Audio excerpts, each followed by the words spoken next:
Bonjour, je suis ravie de vous retrouver aujourd'hui pour un podcast sous mon arbre. Installez-vous confortablement, prenez une tasse de thé si le cœur vous en dit et écoutez. Aujourd'hui, le thème est rituel et ancrage. Si vous êtes nouveau sur la chaîne ou si vous ne m'avez jamais entendu, je suis Valérie Dussault. J'ai fondé en 2014 l'école de yoga sous mon arbre. Je suis donc professeure, yoga thérapeute et formatrice dans une école de professeurs de yoga. Je suis aussi artiste depuis plus de 30 ans aujourd'hui et je tisse des liens. Je tisse des liens de soi à travers les programmes et les transmissions que je propose sous mon arbre. Rituels et ancrage.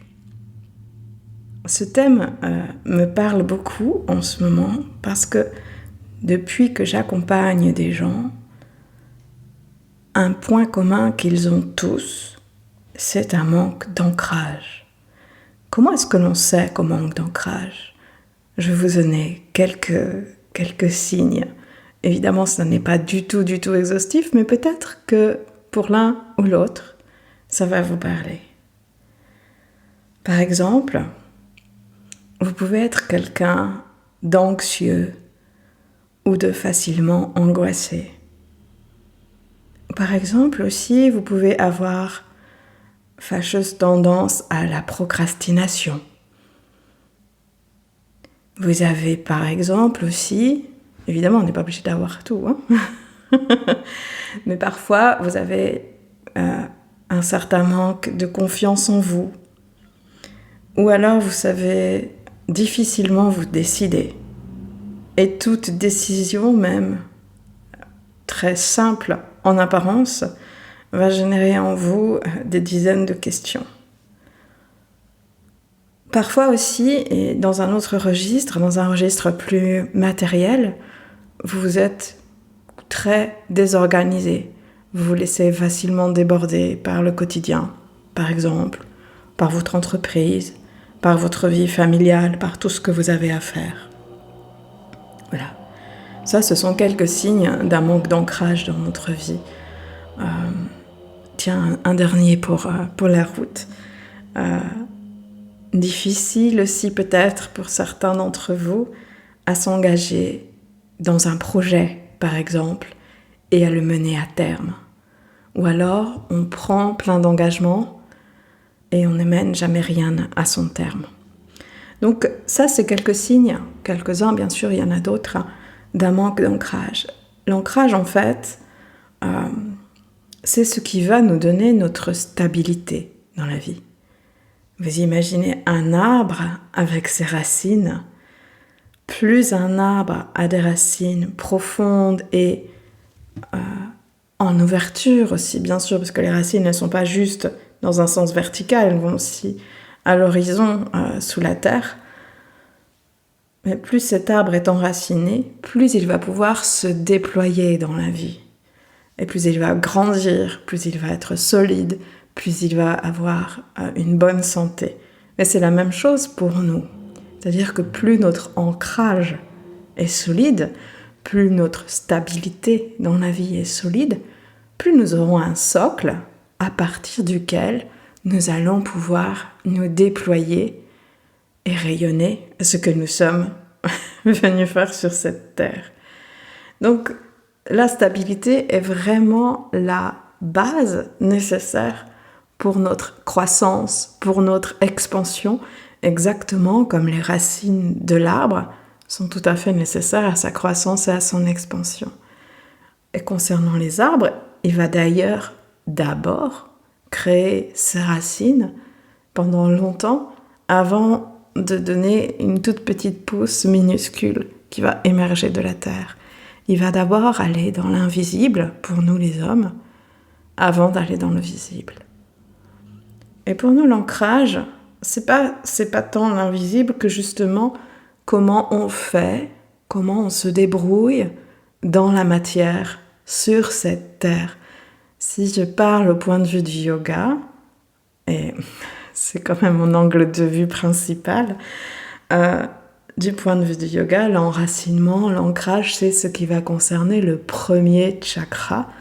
Et donc, c'est celui qui est relié à notre structure, à nos racines, à notre sécurité intérieure et donc à tout ce qui est matériel. Voilà.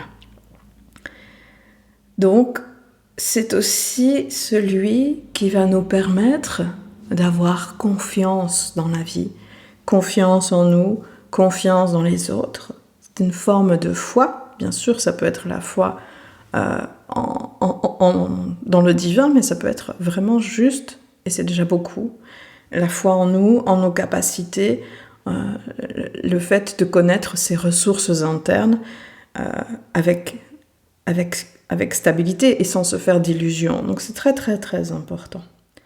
Puis un autre point qui va être important dans l'ancrage, j'en ai déjà un tout petit peu parlé, c'est ce que l'on appelle la structure. La structure dans notre vie, c'est un petit peu comme notre squelette. Si nous n'avons pas de squelette, nous sommes des limaces. Et j'aime beaucoup les limaces, c'est pas la question. Mais nous sommes des humains et donc nous avons besoin d'un squelette.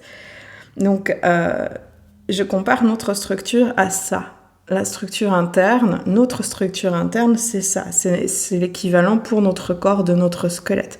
Notre structure psychique, notre structure émotionnelle, c'est l'équivalent de notre squelette. Donc qu'est-ce que ça veut dire être structuré? Ça veut dire être capable de prendre des décisions, c'est être capable de faire avec la peur et d'avancer quand même, c'est être capable d'action dans la vie, c'est être capable de s'organiser, etc., etc. Ce sont des choses qui sont extrêmement basiques et en même temps si difficiles, qui vont nécessiter un apprentissage. Et on voit bien comme dès l'enfance, certains d'entre nous sont réfractaires à la structure puisque elle est peut-être trop intense, trop fermée. En fait, la structure, c'est le cadre que l'on donne à notre vie, mais ce cadre, il peut être fluctuant et s'adapter en fonction de nos besoins. Mais sans cadre, tout s'effondre. C'est comme si on nous retirait d'un coup notre squelette. Nous serions un petit tas sur le sol. Et c'est tout. Voilà. Donc, c'est très, très important d'avoir une structure. Et contrairement à l'idée reçue, l'idée que certains s'en font en tout cas, la structure, le cadre n'empêche absolument pas la spontanéité. Pensez par exemple à la création artistique. L'artiste se fixe un cadre. L'artiste décide par exemple de peindre à l'huile et non pas à l'aquarelle. C'est déjà une structure, c'est déjà un cadre, c'est déjà une contrainte artistique, d'accord ? Et s'il décidait que pour le même modèle, il utilisait, je ne sais pas, du fusain, ça serait un tableau complètement différent. Voilà. Donc le cadre va soutenir la création. Et c'est la même chose dans notre vie quotidienne. Dans notre vie quotidienne, nous avons besoin de structure, nous avons besoin d'ancrage pour soutenir notre vie. Voilà. Donc que vient faire ici le rituel? Le rituel, la définition que j'en donne, c'est le fait d'effectuer une action ou un ensemble de gestes de façon répétée. Donc répétée soit au quotidien, soit de façon hebdomadaire, soit de façon mensuelle, peu importe en fait le rythme du rituel, mais en tout cas il faut qu'il y ait cette idée de répétition, puisqu'autrement on n'est pas dans le rituel, et que cette action répétée se fasse en conscience. C'est là la très très grande différence avec une habitude, une routine. La routine peut se faire de façon totalement déconnectée.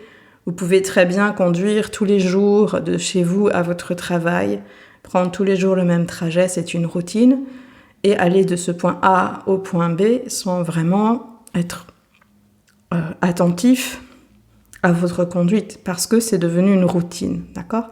Mais vous pouvez aussi décider de faire de ce moment un rituel vous préparant à passer de la vie intime, la vie privée, la vie familiale, à la vie professionnelle. Et donc, pendant ce temps de conduite, je sais pas, imaginez votre journée, ou prendre des respirations en conscience, ou chanter pour vous donner du cœur à l'ouvrage, ou visualiser, imaginer ce que va être votre prochaine heure, etc., etc. Peu importe, en fait. Mais la différence vraiment fondamentale entre la routine et le rituel, c'est qu'il y a la conscience qui s'invite dans le rituel. Et c'est la conscience qui va nous permettre de donner du sens, et c'est pour ça que c'est extrêmement important. Souvent, j'entends les personnes que je reçois, ou des personnes de mon entourage aussi, se plaindre du manque de sens dans leur vie quotidienne, ou qu'elles sont arrivées à un point où ce qu'elles font, elles le font sans sens. Le rituel va permettre de mettre du sens dans nos actions. Le rituel redonne du poids aux choses. Il permet de passer de l'inconscience à la conscience, à l'attention à ce que l'on fait, et ensuite, pour aller plus loin, à l'intention. Tous les jours, par exemple, je prends ma douche. Vous êtes content de le savoir. Je peux la prendre tout à fait en pensant à autre chose et en me préparant rapidement pour ma journée, ou je peux la prendre en étant consciente de l'eau qui coule sur ma peau, de l'odeur et du savon, de la texture du savon sur ma peau, de la chaleur de l'eau qui coule, etc., etc. Et profiter du moment de la douche pour vraiment prendre conscience de mon corps. Ça, ce serait la première étape du rituel. Et je peux aller plus loin dans l'étape du rituel. Je peux aussi très bien prendre ma douche en me disant je m'honore suffisamment pour m'accorder un moment où je suis bien sous l'eau, où je profite de la bonne odeur du savon, où je profite de la chaleur de l'eau qui coule sur ma peau. Je peux même poser une intention de gratitude pour cette eau chaude que j'ai à disposition, etc., etc. Vous voyez, c'est la différence entre la routine et le rituel. Donc, qu'est-ce qui va aussi constituer, qu'est-ce que va nous permettre aussi de rituel, qu'est-ce que va nous permettre le rituel ? Ça va nous permettre de structurer et de baliser notre journée. Alors bien sûr, certains rituels sont extrêmement communs, comme celui que je viens de vous citer, prendre la douche ou faire du temps entre la maison et le travail, un moment de préparation, de pause, d'intention. Mais ça peut être un moment qui devient juste un rituel. Par exemple, le matin, je vais faire ma pratique de yoga. Et c'est un moment de rituel, clairement. Avant de m'installer dans cette pratique, je vais préparer mon espace, déplier mon tapis, vérifier que rien ne va pouvoir me déranger pendant ce moment-là, allumer une bougie, chanter pour mon professeur et me mettre dans la pratique. C'est un vrai rituel. Et pendant toute ma pratique de yoga, évidemment, comme je suis un humain, ma conscience va s'échapper de temps en temps, mes pensées vont revenir au galop, c'est normal. Mais je vais pouvoir les ramener et revenir aux sensations, revenir à mon mantra, revenir à la qualité de mon souffle, à la qualité du mouvement, etc., etc. On est dans un rituel. On est dans un rituel. En fait, le rituel, c'est aussi une façon de prendre soin de soi. Prendre soin de soi, c'est sentir un rituel pour soi, mais par exemple, lire à son enfant une histoire avant qu'il se couche, pour lui permettre de se calmer, de s'endormir avec quelque chose de joli dans la tête, c'est un rituel. Et là, vous prenez soin de cet enfant, vous prenez soin de votre relation aussi. Donc c'est très très important. Et donc le rituel est un moyen de créer du lien à soi et aux autres, ou en tout cas de renforcer ces liens.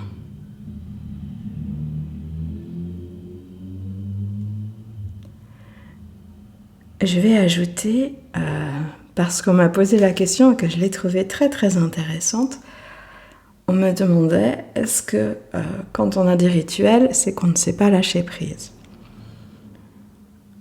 Je vais vous donner mon opinion, ce n'est qu'une opinion, ça n'a pas valeur de vérité, mais je vais aussi m'appuyer sur ce que dit le yoga en ce qui concerne le lâcher prise. Donc souvent, le lâcher prise est compris comme ne pas contrôler. C'est pas tout à fait ça. En fait, lâcher prise du point de vue du yoga, c'est plutôt ne pas s'attendre à un résultat précis. On fait quelque chose, on fait cette chose de notre mieux, mais on n'attend pas un résultat précis de cette action-là. Par exemple, vous avez quelque chose d'important à dire à quelqu'un,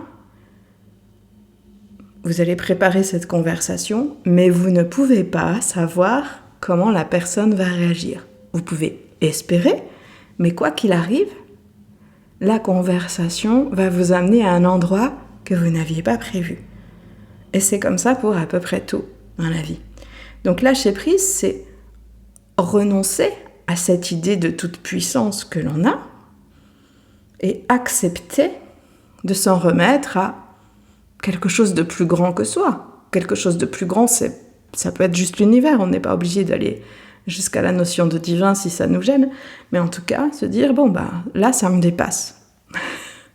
Là, ça me dépasse.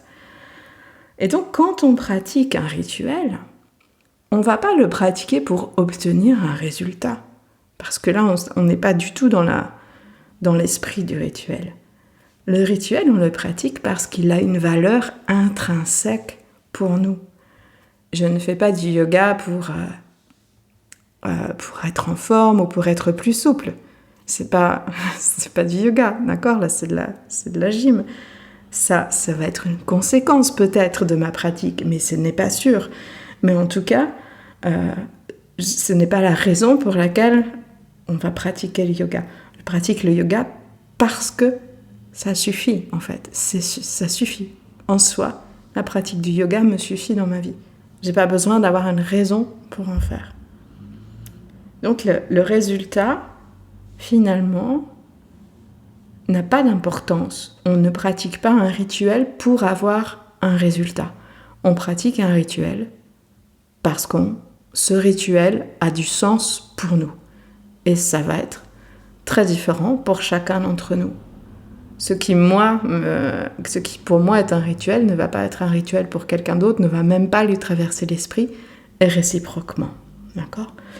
Donc, le lâcher-prise dans le yoga, et Ishvara Pranidhana, c'est vraiment s'en remettre à plus grand que soi. C'est ne pas attendre un résultat. C'est ne pas s'attendre à même ce qu'il y ait un résultat. On fait les choses parce que l'on doit les faire, mais pas parce que l'on doit les faire par une pression extérieure, mais parce que l'on doit les faire de l'intérieur. Mais ça, je pourrais revenir là-dessus, sur la question du dharma, dans un autre podcast, si ça vous intéresse. Voilà. Donc, si vous êtes intéressé à aller plus loin et à expérimenter le rituel, alors que vous n'avez pas forcément cette habitude dans votre vie, ou que vous ne savez pas vraiment comment vous y prendre, moi, ce que j'ai créé, c'est un petit programme de 21 jours qui s'appelle, en anglais, et je suis désolée pour mon accent, Rituals and Roots Project. Je ne sais pas pourquoi le titre est en anglais, c'est juste mon intuition qui me l'a soufflé en anglais, et franchement, en français, ça ne le faisait pas autant. Donc j'ai gardé ce qui m'avait été soufflé. Le précédent titre, c'était en latin. Donc là, c'est de l'anglais, c'est déjà un petit peu plus proche de nous. Peut-être qu'un jour, j'arriverai à donner des titres en français. Bref, 21 jours. C'est un programme de 21 jours. Et pendant ces 21 jours, je vais vous proposer une collection de 21 rituels. 21 rituels que vous recevrez un par jour. Parfois, ce sera du yoga.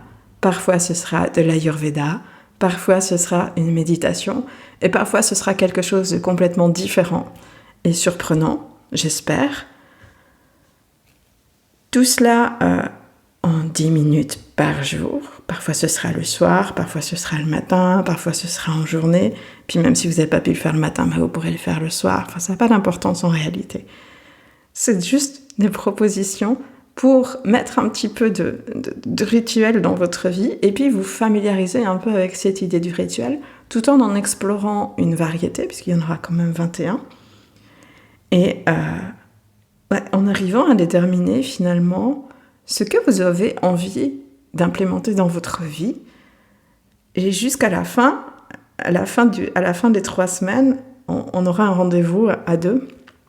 Et là, je vous proposerai de créer votre rituel en partant éventuellement de ce que vous avez expérimenté pendant ces 21 jours et en y amenant votre singularité, votre expression propre et ce qui vous nourrit, ce qui vous touche.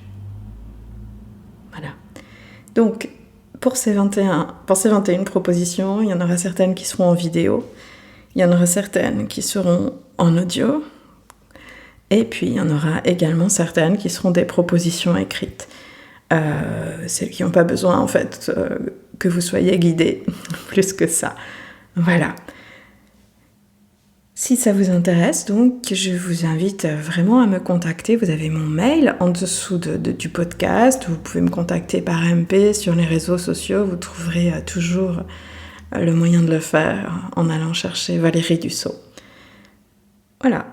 Et puis pendant ces 21 jours, j'aurai un suivi quotidien si vous en avez besoin.